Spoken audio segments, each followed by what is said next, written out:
Hallo und herzlich willkommen hier zu einem neuen Video auf dem Tunze-Kanal. Und wie versprochen, in diesem Video kommt der große Showdown. Oh, jetzt kommt erstmal der Rettungsdienst, das ist wichtiger.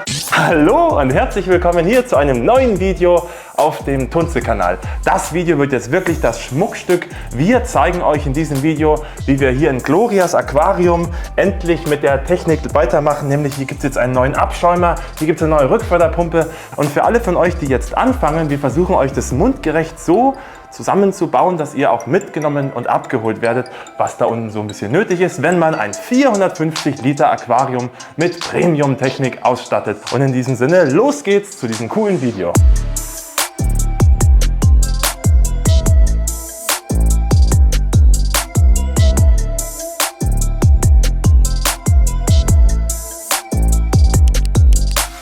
Jetzt haben wir in den letzten Videos uns das schon angeguckt. Wir haben die liebe Gloria vorgestellt, ein bisschen Hintergründe zu diesem Aquarium erfahren. Wenn ihr dieses Video noch nicht gesehen habt, wir verlinken euch das unten in der Videobeschreibung. Im Folgevideo haben wir euch mal gezeigt, warum wir diese zwei A500X Leuchten von Kessil hier drüber gebaut haben. Ich finde es richtig cool. Ihr seht es vielleicht schon ein bisschen. Die erste Aurora ist schon an der Decke oben. Auch jetzt schon. Das wird richtig cool heute Abend. Hoffentlich sind die beiden dann richtig glücklich und stolz, wenn sie dann ihr Aquarium angucken. Und wir haben auch schon die Strömungspumpen eingebaut. Wenn ihr da noch drüber mehr sehen wollt, auch dieses Video verlinken wir euch unten in der Videobeschreibung. Und jetzt geht es hier los mit dem Technikbecken. Hier unten seht ihr die klassische Konfiguration. Ihr habt hier eine Kammer, die, sage ich mal, einen mechanischen Filter drin hat. Ein Abteil hier mit den Lebendgesteinen. Und dann haben wir hier noch eine Kammer, aus der wir zurückpumpen mit unserer Rückförderpumpe. In diesem Video werde ich euch nochmal 3 Produkte ganz besonders zeigen, die man nämlich hier jetzt im Technikbecken braucht. Wir beginnen mit dem Osmolator, den habe ich schon lange nicht mehr auf diesem Kanal erwähnt. In Deutschland ist das Produkt mittlerweile sehr, sehr beliebt. Danke ihr Lieben, wir hatten richtig viel Spaß, als der Ende 23 rauskam. Das war so ein richtiger Rush. Der Artikel war in den USA immer das große Ding, immer gefragt. Die allermeisten Osmolatoren gingen früher in die USA, aber jetzt, dank euch, verkaufen wir auch ganz viel davon in Europa. Bin ich sehr dankbar. Wir sind eine der wenigen Firmen, die das ganze Gerät in-house baut. Das heißt, die Pumpe, den Sensor, alles kommt von uns aus dem schönen Bayern, aus meinem Zuhause. Ihr habt hier diesen Schlauch mit dabei. Auch hier wieder dasselbe Netzteil, das ihr jetzt auch vom Orca kennt. Ein Medizintechnik-Netzteil dabei. Wir haben hier den Sensor, einen sehr großen optischen Sensor, wo wir wirklich viele Jahre Erfahrung jetzt reingesteckt haben, der wirklich gut funktioniert, wirklich gute Resistenzen gegenüber Kratzern und Luftblasen und all diesen Problemen, die so ein Sensor haben kann, vorweist. Und dann haben wir da oben einen zweiten Sicherheitssensor. Das ist so eine kleine Kapsel, die heizt sich auf. Wenn da ein bisschen Wasser fehlt, sieht es der optische Sensor und dosiert Wasser nach. Und wenn zu viel Wasser drin sein sollte, aus irgendeinem Grund, den ich mir kaum vorstellen kann, dann würde der Wasserstand hier oben irgendwann an dieser Kapsel ankommen. Die Wärme der Kapsel würde an das Wasser transferiert werden und dann schaltet eine analoge, zweite unabhängige Schaltung in diesem Sensor ab, sodass auf keinen Fall zu viel Wasser dosiert werden kann. Das Ganze hält stabil bis 15 mm Glas. Wenn ihr mehr braucht, kann man den Außenmagneten auch nochmal verstärken. Das ist die Pumpe da dran. Die hat keine Elektronik innen drin. Die wird also grundsätzlich irgendwie ewig laufen. Die ist gebaut, um 10 Jahre durchzulaufen. Der Osmolator dosiert halt immer nur ab und zu ein bisschen Wasser, deswegen wird diese Pumpe nicht kaputt gehen. Die bauen wir tatsächlich selbst. Alle unsere Marktbegleiter kaufen die zu. Uns war das wichtig, dass die Intelligenz des Sensors mit der Pumpe kombiniert wird. Das heißt, der Motortreiber befindet sich im Sensor und dasselbe Gehirn steuert quasi beides. Dadurch kann man jetzt auch angezeigt bekommen, ob die Pumpe trocken läuft, ob die Pumpe blockiert ist oder ob irgendein Stecker rausgezogen ist. Einfach das Maximum an Sicherheit. So, das habt ihr schon gesehen. Ich habe das da unten verbunden. Das kennt ihr vom Orca, weil der Orca hat sich das vom Osmolator ausgeliehen. Ich zeige euch jetzt nochmal den schlimmsten Anwendungsfehler, den man so machen kann. Hier bei der Gloria ist es recht einfach, aber ganz oft haben wir das, wenn ihr den Auslass dieser Pumpe hier niedriger setzt, wie den Füllstand von eurem Reservoir. Ich baue es jetzt mal richtig blöd ein. Ich bin jetzt mal ein richtiger Trottel. Trottel ist der falsche Begriff. Das ist halt ein Anfängerfehler, den man machen kann und dann bereut man das. So, ich setze das jetzt hier rein. Da hinten kommt dann Reinstwasser rein. Ihr macht euch jetzt den Sensor hier auf die richtige Höhe. Der Wasserstand, der regelt immer auf genau die Mitte von der Spitze hier ein. Jetzt könnt ihr euch vorstellen, wenn das Reservoir hier hinten voll gefüllt wäre, der würde jetzt angehen und nachdosieren. Dann würde er quasi ausgehen, aber das Wasser würde durch diese kommunizierende Röhre hier auf der anderen Seite einfach weiter fließen bis er wieder so leer ist. Ich habe manchmal so Kunden im Support, die dann sagen, ja, immer nur wenn mein Reservoir zur Hälfte gefüllt ist, funktioniert es, ansonsten läuft die blöde Pumpe weiter. Das ist gar nicht so. Achtet darauf, dass dieser Auslass immer höher ist als der Füllstand von eurem Reservoir, was jetzt hier zum Beispiel der Fall ist. Ich glaube, das hat auf diesem Kanal Tradition, dass ich neue Produkte auf dem Boden kniend vorstelle. Wir starten quasi jetzt die zweite Raketenstufe. Die liebe Gloria bekommt jetzt diesen wunderschönen Abschäumer hier eingebaut. Ihr habt immer wieder in die Kommentare reingeschrieben, Mensch Felix, ich brauche jetzt den Abschäumer auch in klein, der 9430 ist toll, aber der ist zu groß für mein Aquarium. Und da haben wir das gute Stück jetzt. Wir haben im Prinzip wie beim 9430 1:1 dieselbe Pumpe. Das hier ist eine Stream 3. Auch hier mit 5 Meter Kabel, so wie es die Stream 3 standardmäßig ist. Also sehr, sehr, sehr üppig. Das bräuchten wir jetzt hier an diesem Technikbecken überhaupt nicht. Aber manchmal hat man es etwas unzugänglich, etwas weiter entfernt. Also da ist en masse Kabel dran. Hier vorne haben wir jetzt die Düse etwas frisiert. Die ist tatsächlich im Serienprodukt dann schwarz. Müsst ihr jetzt einfach ein bisschen eure Fantasie spielen lassen. Diese Düse hier ist ozonbeständig. Das heißt, ihr könnt hier einfach euren Ozongenerator da vorne mit anstecken und einfach da reinpusten lassen, ohne dass in irgendeiner Form hier die Kunststoffe sich zersetzen. Ihr habt auch hier, wie beim 9430, die Pumpe außen installiert. Ihr könnt die einfach runternehmen, zack. Ihr müsst nicht das ganze Gerät auseinandernehmen. Ihr habt auch hier dieses wunderschöne Klobürstenrad. Könnt ihr den Kopf abbauen und dann seht ihr hier diesen massiven Rotor der Stream 3. Ein Meilenstein bei uns im Unternehmen. Ihr habt hier überhaupt keine Keramikachse. Keramikachsen, die brechen gerne mal oder schlagen irgendwie aus. Keramiklager können auch auf ihre Weise verschleißen. Auch das kann irgendwann mal theoretisch verschleißen. Da unten, wenn man ein bisschen rumfummelt, ist ein kleines Lager drin, das aber erfahrungsgemäß einfach endlos hält. Hier, das ist das einzige Verschleißteil an der Pumpe und das werdet ihr auch niemals brauchen. Gell? Wenn doch, dann ruft an. Die fallen bei uns aus der Maschine. Manche kaufen sich auch Ersatzteile, aber manche sagen, hey, ich bin ein Premium-Kunde, rette mal. Aber tatsächlich, das ist sehr, sehr selten, dass man das braucht, wenn die Pumpe richtig eingestellt ist. Ne? Und richtig eingestellt heißt, es fühlt sich einfach ganz toll an, dass hier einfach keine Achse drin ist, einfach das Ding in sich jetzt hält. So. Und wenn man jetzt an der Schraube da unten rumspielt, dann kann es kaputt gehen. Aber ich habe bei mir Profis sitzen, die mit 4-Augen-Kontrolle dafür sorgen, dass dieses Lager, wenn es bei euch ankommt, absolut perfekt eingestellt ist. Und jetzt baue ich das Ganze hier wieder zusammen. Die Pumpe hier ist, wie ihr wisst, auch gebaut, um ewig zu funktionieren. Keine Metallteile im Wasser, überhaupt keine. Keine Keramikachse, die irgendwann bricht, sondern dieses absolut schrille Magnetlager. Und so sind wir. Diese Pumpe hier dreht jetzt diese Bürste. Die erzeugt dafür einen Unterdruck. Dadurch wird hier Luft angesaugt. Die Luft wird hier vorne reingesaugt, wird mit dem Wasser zerschlagen durch dieses Laufrad und das ganze zerschlagene Wasser, die ganzen feinen Bläschen gehen jetzt hier in diese Reaktionskammer. Da jetzt die Pumpe nicht innen drin ist, ist auch hier genug Platz, dass hier die komplette Kammer hier für das Luft-Wasser-Gemisch genutzt werden kann. Die Blasen steigen auf und scheiden sich dann hier oben in dem Schaumtopf ab. Das ganze Restwasser fließt hier über diesen Boden hier ab und kommt dann hier oben raus. Bei vielen Abschäumen habt ihr irgendwo so ein Einstellrad, irgendeine Verstellmöglichkeit. Damit kann man, wenn man das beherrscht und gut damit klarkommt, immer noch so ein bisschen rausholen, was umstellen. Ich bin aber der Überzeugung, dass Premium-Kunden alles wollen, bloß nicht ständig ihre Geräte nachstellen. Und deswegen stellt er sich selber ein. Ihr könnt euch vorstellen, sobald das Wasser hier drin ansteigt, steigt auch der Druck in den Boden und dann kommunizierende Röhre mäßig fließt hier, wenn wir hier sind, das Wasser da hinten ab. Deswegen hält der Abschäumer genau den Füllstand auf dieser Höhe. Wenn ich jetzt die Pumpe wesentlich stärker einstelle, drückt die noch mehr Wasser in diese Reaktionskammer. Aber alles, was passiert, ist, dass noch mehr Wasser da hinten rüberfließt. Weil dieses Rüberfließen stabilisiert den Füllstand automatisch hier drinnen. Dieses Rüberfließen ist einfach ein bisschen toleranter und deswegen müsst ihr an dem Schäumer nicht ständig die Höhe irgendwie einstellen. Das Wasser ist jetzt hier oben und muss runterfließen. Und das würde plätschern und das wollen wir nicht hören. Und deswegen haben wir dieses schrille Ding hier gebaut. Ihr habt hier diese Schnecke. Das ganze Wasser fließt jetzt quasi hier so. Fließt jetzt hier raus und dann fließt es diese Schnecke runter. Und durch diese Schnecke fließt es sehr leise und dann hört ihr einfach dieses Plätschergeräusch nicht. Dieser Schaumtopf hier ist total schön, den gibt es einfach schon, ich glaube, seit den 70ern. Und den reinigt man, oder? Genau. In der Regel musst du den einmal die Woche. Also bei dem Becken hier wird er vielleicht auch nur alle 2 Wochen voll sein. Aber bei unserem guten 1000 Liter Becken in der Firma, da haben wir einmal die Woche schön mit der Crema gefüllt. richtig schön die Schadstoffe. braune Blöre, genau, alle Schadstoffe, alle abgestorbenen Zellreste sind dann da oben drin. Und das Schöne auch bei dem Schäumer ist, ihr habt hier keinerlei Arretierung oder irgendwas dran und auch diese Zone, wo sich dieser, ich sag mal, Grind, dieser ganze Dreck dann ansetzt, den zieht ihr mit dem Schaumtopf mit raus. Dieses ganze Reaktionsrohr ist quasi in einem Zug dabei. Das heißt, ihr nehmt das raus, ihr könnt den Deckel jetzt so verwenden. Ja, und dann zum Kühlerlaub. Einmal kicken. Genau, einmal umschuppen. Könnt ihr damit zum Waschbecken gehen und das Ganze einmal sauber machen. Auch hier, genau wie beim 9430, sobald ich den Schaumtopf rausnehme, wird es hier ein bisschen ein Vulkan. Der ganze Schaum steigt hier hoch.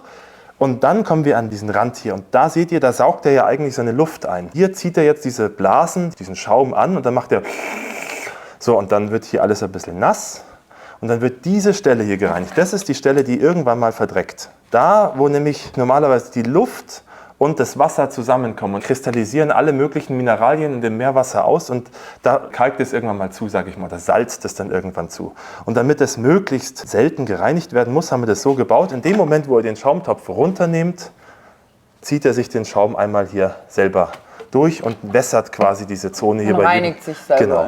Es reicht nicht, dass ihr es nie reinigen müsst, aber es reicht, dass es nicht so häufig notwendig ist. Warum ist der hier besonders? Was haben wir gemacht? Wie schon gesagt, er stellt selber sein Niveau ein und er ist einfach verdammt leise. Dieser Motor hier ist extrem in allem und ich kann stolz sagen, dass wir eine der wenigen Firmen sind, die selbst die Abschäumer und die Abschäumerpumpe herstellt. Und ehrlich gesagt haben wir es beim Vorgängermodell dieses Abschäumers auch nicht selbst getan. Das ist jetzt ein Richtungswechsel, den ich eingeleitet habe, dass wir nicht mehr auf zugekaufte Motoren zurückgreifen, sondern hier unseren eigenen einbauen und nicht nur irgendeinen, sondern den besten, den wir haben. Was mich an dem Ding stolz macht, dieser Abschäumer ist für Leute, die einfach nichts hören wollen, die keinerlei Brummen wahrnehmen wollen, die sind einfach möglichst leise und möglichst verlässlich fahren wollen. Eigentlich super einfach. Ich nehme jetzt ja nur das hier raus. Genau. Kann mir sogar Zeit lassen, weil dann hat es genug Zeit, sich zu reinigen und dann wasche ich das einmal aus. Guck, dass ich jetzt vielleicht nicht unbedingt einen Kratzschwamm nehme, dass es nicht verkratzt und dann kann ich es am Ende wieder rein, genau. Was du schon einstellen musst, ist dann die Pumpenleistung. Das wirst du dann merken, wenn du die Pumpe zu stark einstellst, dann ist der Schaumtopf in einer Minute gefüllt. Wenn du die Pumpe zu schwach einstellst, kommt der Schaum nicht da oben an. Wenn du das zu wässrig einstellst, dann ist der, sagen wir mal, in 3 Tagen der Schaumtopf voll und dann schüttest du alle 3 Tage 0,7 Liter Wasser weg. Ist ja auch eine Verschwendung eigentlich. Erstmal bist du ständig am Schaumtopf wegtragen und dann ist das Meerwasser auch immer weg. Der Salzgehalt sinkt dann, weil der dann Osmolator hier nachdosiert, das Wasser, das ja hier raus verloren geht. Und wenn du ihn aber jetzt zu schwach einstellst und nur einmal im Monat, dann ist dein Wasser ein bisschen dreckiger. Du musst dir vorstellen, je schmuddeliger dein Wasser ist, desto mehr neigt es dazu zu schäumen. Das ist schon auch so eine Journey, die man da mit seinem Abschäumer geht, mit dem Abschäumer seines Vertrauens. Ich stelle dir am Anfang einfach mal so ein, dass er so wirklich einmal die Woche so einen Schaumtopf rausholt und dann ist gut. Wenn ein Abschäumer viel zu stark ist, Grüße gehen raus an all die Lieben, denen ich viel zu starke Abschäumer eingebaut habe, dann hast du halt Probleme, weil der holt dir dann alle Nährstoffe raus aus deinem Becken. Und dann musst du die halt wieder nachdosieren. Ein bisschen Phosphat brauchen deine Korallen schon auch. Ich will es jetzt nicht frech sagen, aber ihr überspringt jetzt günstige Einstiegsgeräte und geht direkt in die Premium-Liga. Also ich werde das Gefühl nicht los, wir überspringen sehr viele negative Erlebnisse mit dieser Technik, die du jetzt hier bei uns einbaust. Weißt du, ich frage auf dem YouTube-Kanal auch ab und zu Leute, also erfahrene Aquarianer, die mir was beibringen, gell, wo ich dann dankbar bin, dass ich was lerne. Und dann gibt es einige, die sagen, wenn ich sie frage, kannst du den Startern einen Tipp mitgeben? Und dann sagen die, ja, kauf dir keine klumperte Aquarientechnik, sonst bereust du es. Günstige Einstiegsprodukte haben auch ihre Daseinsberechtigung, weil man halt mal anfängt und ausprobiert, ob das Hobby was für einen ist. Der passt hier perfekt in die Kamera rein, als wären wir so abgesprochen gewesen. Waren wir auch so? Ja, tatsächlich, genau, waren wir. Genau, habt ihr das gerade gehört? Ja. Das ist jetzt der große Nachteil an diesem Magnetlager. Ihr hört einmal dieses Quietschen. Die Pumpe ist blockiert, weil ich die zu unsanft eingebaut habe. Das heißt? Das heißt, das werdet ihr im Prinzip nie haben. Das habe ich nur immer, wenn ihr beim Einbau ein bisschen flotter unterwegs seid. Einmal kurz raus. Ich habe euch gerade dieses Magnetlager gezeigt. Ja. Genau. Und jetzt ist die nicht frei. Genau, das ist nicht richtig. Es muss einmal reingedrückt werden. So, und jetzt läuft er richtig schön. Genau. Das passiert mir in den Videos immer glücklicherweise. Ich würde am liebsten behaupten, ich mache es mit Absicht, aber es passiert mir, also passiert es auch euch zu Hause. Deswegen will ich euch da direkt die Angst nehmen, ihr lieben Zuschauer. Wenn das so quietscht, geht nichts kaputt. Das ist einfach nur der Motor merkt, dass er blockiert, dass er nicht starten kann. Er probiert es und dann schaltet er ab. Und jetzt steckt man das Ganze einfach mal ein. Der läuft jetzt auf 80%. Jetzt kann ich einfach auf Max Power drücken und dann hier auf Plus. Da habe ich zum Beispiel 100% oder eben weniger machen. Also das geht jetzt dann schnell, sobald er mal ein paar Minuten lief. Also ihr hört ganz leise dieses Blasengeräusch schon. Der Schäumer wird noch mal leiser, wenn die Kammer da oben gefüllt ist, wenn da quasi alles mit so einer mit der Schaum bis oben hin einmal den Weg gemacht hat, dann ist die Kammer auch nicht mehr so leer. Dann kommen wir zum großen Finale dieses Videos und zwar der Rückförderpumpe. Jahrelang wurde ich gefragt, warum baut ihr eigentlich keine Rückförderpumpe? Ich hätte gerne eine Rückförderpumpe von Tunze. Ehrlich gesagt haben wir uns komplett auf die Propellerpumpen konzentriert, auf die Strömungspumpen konzentriert und vor Jahren so ein bisschen dieses Rückförderpumpending ausgelagert. Diese Pumpe ist weder besonders leise noch besonders effizient und dabei ist es jetzt jahrelang geblieben und man hat jahrelang nichts von uns gehört. Und jetzt haben wir uns gedacht, wir haben so viel Spaß mit diesem Stream 3 Motor, der funktioniert an den Abschäumern so gut, wir müssten da eigentlich nur ein richtiges Laufrad reinbauen und zack, habe ich eine gute Rückförderpumpe. And here we go. Das haben wir jetzt getan. Das wird jetzt hier aufgebahrt wie ein Juwel. Gell? Hier haben wir jetzt denselben Motor, den wir euch gerade auch gezeigt haben. Keine Metallteile im Wasser, keine Keramikachse drin, magnetisches Lager. Ihr merkt im Prinzip gar nicht, ob die Pumpe läuft oder nicht, weil die so leise ist. Habt da vorne ein schönes Laufrad drin, wie ihr es von einer Rückförderpumpe eben kennt. Ihr könntet die einfach so betreiben und nehmen und verwenden. Gell? Jetzt ist es im Prinzip für eine Rückförderpumpe eine ziemlich leise, leichte Sache und im Prinzip so war es, das ist der Motor, das ist aber winzig, gell? Schon ein bisschen süß. Und ich weiß aber, viele von euch erwarten, dass wir das Juwel irgendwie aufbahren und deswegen haben wir euch diesen schicken Halter hier gebaut. Ganz ehrlich, diese Entkopplungsfüße sind reine Zierde. Für das Aquarium hier könnten wir jetzt einfach die Pumpe einbauen, die an den Schlauch und irgendwie reinlegen. Die würde einfach ihren Dienst tun. Weil diese Pumpe eben nicht vibriert, brauchen wir auch eigentlich keinen Fuß. Aber man ist es halt irgendwie gewöhnt und deswegen hat auch die jetzt hier diesen Standfuß und jetzt ist die so schön aufgebahrt da drin. Ich brauche nicht so viel über eine Rückförderpumpe sagen. Diese hier kann jetzt 6000 Liter pro Stunde zurückfördern. Das Becken hier hat 450 Liter. Wir haben also über 10-fache Menge, wenn wir es wollten. Brauchen wir aber nicht. Jetzt muss man hier ehrlich sagen, wir fördern hier ungefähr 2 Meter hoch. Da wären wir noch 3000, 4000 Liter. Ich habe jetzt gar nicht in die Kennlinie geguckt, weil die Pumpe ein bisschen großzügig dimensioniert ist. Ich sage mal auch ganz ehrlich, da oben ist noch eine Düse dran.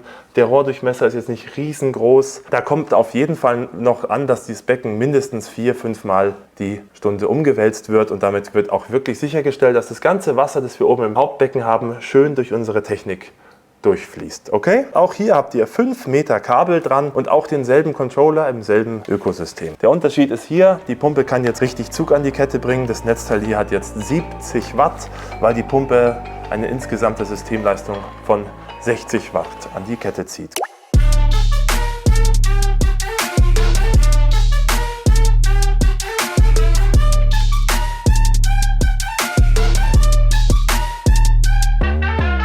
Ihr Lieben, jetzt haben wir es durchgezogen, wir haben den Osmolator eingebaut, wir haben jetzt hier den neuen Abschäumer eingebaut und die neue Rückförderpumpe ist eingebaut. Und wenn mir der kleine Spaß erlaubt ist, die ist mit dem Silikonschlauch festgemacht.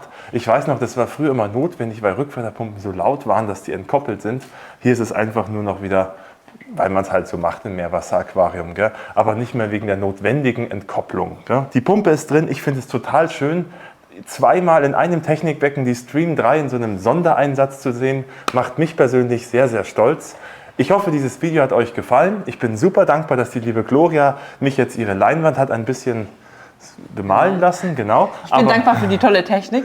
In Wirklichkeit geht es ja jetzt erst los. Ich bin auf jeden Fall froh, dass unsere Premium-Produkte hier laufen dürfen. Ich hoffe, die liebe Gloria ist glücklich damit. Und wenn ihr zu Hause auch Bock habt auf ein paar Premium-Produkte von uns, wir verlinken euch all die Produkte, die wir euch jetzt hier gezeigt haben, unten in der Videobeschreibung. Die könnt ihr nämlich entweder direkt bei uns im Webshop bestellen und damit unsere Arbeit hier unterstützen. Ja, oder der Fachhändler eures Vertrauens hat einfach Premium-Tunze-Produkte vor Ort. Und jetzt gibt es nochmal aus aktuellem Anlass, weil gerade Nikolaus war, ein paar kleine Geschenke, nämlich für die liebe Gloria. Boah, die werden hergeworfen, cool, es wird hergeworfen. Unseren Sprühreiniger, der kommt von einem französischen Lieferanten. Da ist im Prinzip fast nur Osmosewasser drin und die kultivieren die Enzyme, die Bakterien bilden, um ihre Umgebung aufzulösen. Das ist der Reiniger da drin. Dann haben wir hier nochmal was ganz Süßes, unseren Sekundenkleber. Ich erwähne das immer gerne. Es gibt nur wenige Anbieter von Sekundenkleber. Keiner davon ist eigentlich mehr ein Deutscher. Dieser hier kommt aus Taiwan. Wir vertreiben den mit fast keinen Gewinn. Wenn ihr also irgendwo diese Tube hier seht und ich euch denkt, Mensch, ich habe ja bisher dafür über 10 Euro bezahlt, dann schaut mal rein. Bei uns kostet der nämlich nicht 10 Euro. Das ist ein Gel-Sekundenkleber.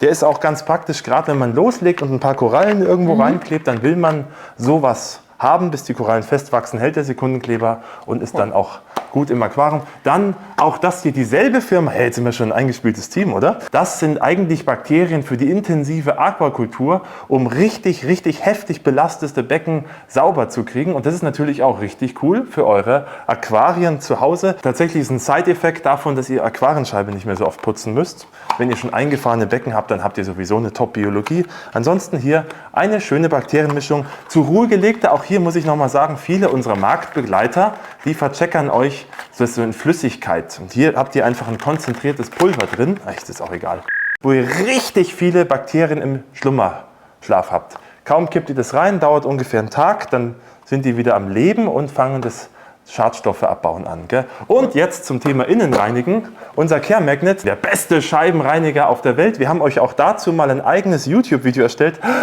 Heute verlinken wir viel und auch das verlinken wir unten in der Videobeschreibung. Ein Klassiker, der an keinem guten Meerwasseraquarium fehlen darf. Und zum Schluss, ihr liebt es, unsere Tunzahntücher. Wenn wir uns mal auf einer Messe sehen, fragt und kommt vorbei. Ansonsten ist es auch immer ein schönes Geschenk, wenn man quasi so den Neuwagen übergibt und das die Fußmatten sind. Gell? So, jetzt haben wir ganz, ganz viele Produkte platziert. Ich hoffe, ihr konntet auch ein bisschen was mitnehmen, ein bisschen was lernen. Ich hoffe, es hat euch Spaß gemacht. Ich hoffe, dir hat es Spaß gemacht. Brutal viel Spaß gemacht und sehr aufschlussreich. Jetzt kann es losgehen. Jetzt kann es losgehen. Drücken wir der lieben Gloria die Daumen, weil alles gut läuft. Ihr wisst alle, wie das ist. Wenn man mit Meerwasser startet, dann hat man manchmal ein paar Fettnäpfchen, die man reißt, aber das gehört auch einfach dazu. Du hast gute Leute um dich herum, die dir da helfen. Und ich glaube, das macht auch gerade diesen Charme an diesem Hobby aus, dass das so komplex ist und so vielschichtig und dass man da seinen eigenen Weg durchfindet. Okay? Ihr Lieben, habt viel Spaß mit euren Aquarien. 1000 Dank, Gloria, dass ich heute hier sein durfte. Wir sehen uns im nächsten Video. Macht's gut. Ciao. Tschüssi.